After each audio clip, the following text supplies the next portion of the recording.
इस वीडियो में मैं आपको 2 इम्पोर्टेंट फ्रेमवर्क के बारे में बताने वाला हूँ, जिससे आप अपनी डिजिटल फाइल्स को अच्छे से ऑर्गेनाइज़ कर सकते हैं किसी भी टूल में। अभी के टाइम में डिजिटल फाइल्स को ऑर्गेनाइज़ करना काफ़ी इम्पोर्टेंट है। ये ना केवल आपका टाइम बचाएगी, बल्कि आपको और ज़्यादा फ़ोकस्ड रहने में हेल्प करेगी, जिससे आप अपनी प्रायोरिटीज़ पे काम कर सकते हैं। हाय एवरीवन, अगर आप इस चैनल पर नए हैं, तो मेरा नाम पवन कुशवाहा है। इस चैनल पर आपको ढेर सारे इनसाइट्स एंड रिसोर्सेज मिलेंगे, जिससे आप और ज़्यादा प्रोडक्टिव बन सकते हैं अपनी पर्सनल एंड प्रोफेशनल लाइफ में। जब मैं फर्स्ट टाइम एनआईटी इलाहाबाद आया था, तो उस टाइम मेरे पास मैनेज करने के लिए काफ़ी सारी चीज़ें थी। क्लासेस थी, लैब्स थी, काफ़ी सारे क्लब्स थे और सेकंड ईयर में मैंने यूट्यूब पे वीडियो बनाना भी स्टार्ट करा था। सो इन सब को मैनेज करना काफ़ी डिफ़िकल्ट था। तो मैंने धीरे-धीरे चीज़ें सीखना शुरू किया कि डिजिटल लाइफ़ को कैसे ऑर्गेनाइज़ करते हैं। मैंने काफ़ी सारे प्रोडक्टिविटी टूल सीखे और मैंने चीज़ों को ऑर्गेनाइज़ करना शुरू किया। थोड़े टाइम तक तो ये चीज़ें ठीक चली, लेकिन जब उसमें और ज़्यादा इन्फॉर्मेशन ऐड होने लगी, तो पूरा सिस्टम ब्रेक कर गया। मतलब वो और ज़्यादा कन्फ्यूज़िंग हो गया, मुझे फाइल्स ढूँढने में और ज़्यादा टाइम लगने लगा। उसके बाद मैंने सही प्रिंसिपल और फ्रेमवर्क सीखा डिजिटल फाइल को ऑर्गेनाइज़ करने का, और अभी के टाइम पे मेरी जितनी भी फाइल्स हैं या पूरा डिजिटल लाइफ़ कह लो, सब जगह अच्छे से ऑर्गेनाइज़ है, जो भी टूल वगैरह मैं यूज़ करता हूँ। मेरा phone, laptop, Google drive, notion सब जगह अच्छे से ऑर्गेनाइज़ है। इस वीडियो में मैं आपको 2 इम्पोर्टेंट फ्रेमवर्क बताने वाला हूँ, और इसके बाद और वीडियो जाएँगी इस सीरीज़ में, और उसमें मैं आपको बताऊँगा कि आप इस फ्रेमवर्क का यूज़ करके बाकी जो टूल्स हैं जो आप यूज़ करते हो, जैसे आपका फ़ोन, लैपटॉप, गूगल ड्राइव या कोई नोट टेकिंग टूल जैसे नोशन, उसमें आप इन फ्रेमवर्क का यूज़ करके चीज़ें कैसे ऑर्गेनाइज़ कर सकते हो। Now let us understand the frameworks. जो पहला फ्रेमवर्क है, पहला मेथड है, वो है pyramid, and para stands for project,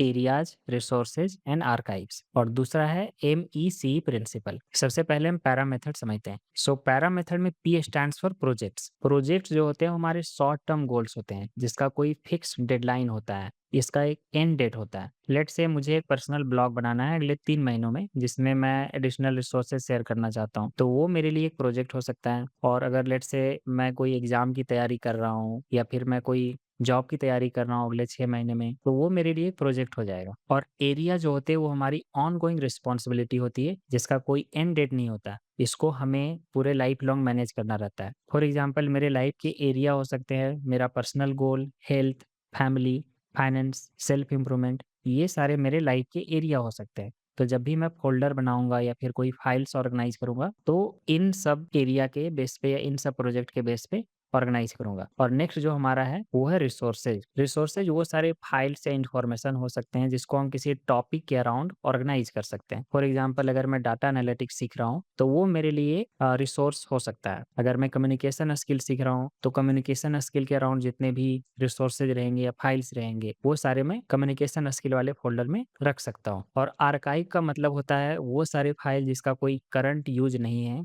लेकिन हम उसे रखना चाहते हैं, हम उसे डिलीट नहीं करना चाहते। It is like your cold storage. इसको हम इसलिए डिलीट नहीं करते हैं कि इन केस फ्यूचर में कभी अगर यूज़ हो इन फाइल्स का, तो इन्हें हम आसानी से ढूँढ सकें, तो हम इसे आर्काइव वाले फ़ोल्डर में डाल देते हैं। अब नेक्स्ट जो प्रिंसिपल है वो है एमईसी प्रिंसिपल। ये जो प्रिंसिपल है ये बिज़नेसेज़ में काफ़ी ज़्यादा यूज़ किया जाता है प्रॉब्लम सॉल्विंग के लिए। इसका मतलब होता है mutually exclusive and collectively exhaustive. Mutually exclusive का मतलब होता है कि लेट्स से अगर आपके पास 100 फाइल्स हैं और आपको उन्हें ऑर्गेनाइज़ करना है, तो कोई भी ऐसा फाइल नहीं होगा जो एक से ज़्यादा फ़ोल्डर में जाएगा। मतलब कोई भी फाइल है वो डुप्लीकेट नहीं होगा। और कलेक्टिवली एग्जॉस्टिव का मतलब है कि कोई भी ऐसा फाइल या डॉक्यूमेंट बचना नहीं चाहिए जो किसी भी फ़ोल्डर में ना गया हो। मतलब सारी चीज़ें अच्छे से ऑर्गेनाइज़ होनी चाहिए, राइट? अब कई बार हम कन्फ्यूज़न में फँस जाते हैं, हम डिसाइड नहीं कर पाते कि प्रोजेक्ट और एरिया में क्या डिफ़रेंस है, या अगर कोई फाइल या डॉक्यूमेंट हमें रखना है, तो प्रोजेक्ट में जाएगा या एरिया में जाएगा। तो इसके लिए आप एक सिंपल सा रूल याद रख सकते हो कि जो प्रोजेक्ट होता है, उसका एक फिक्स्ड डेडलाइन होता है। अगर उसका कोई एंड डेट नहीं है, वो अगर एक ऑनगोइंग रिस्पॉन्सिबिलिटी है, इन दैट केस वो एक एरिया वाले फ़ोल्डर में जाएगा। दूसरा कन्फ्यूज़न हमें आता है एरिया वर्सेस रिसोर्स में। हम कैसे डिसाइड करेंगे कि कोई जो इन्फॉर्मेशन है वो एरिया में बिलॉन्ग करती है या रिसोर्स में? सो इसके लिए भी आप एक सिंपल सा रूल याद रख सकते हो कि अगर आप किसी भी इन्फॉर्मेशन को, फाइल को या फ़ोल्डर को शेयर कर सकते हो किसी दूसरों के साथ,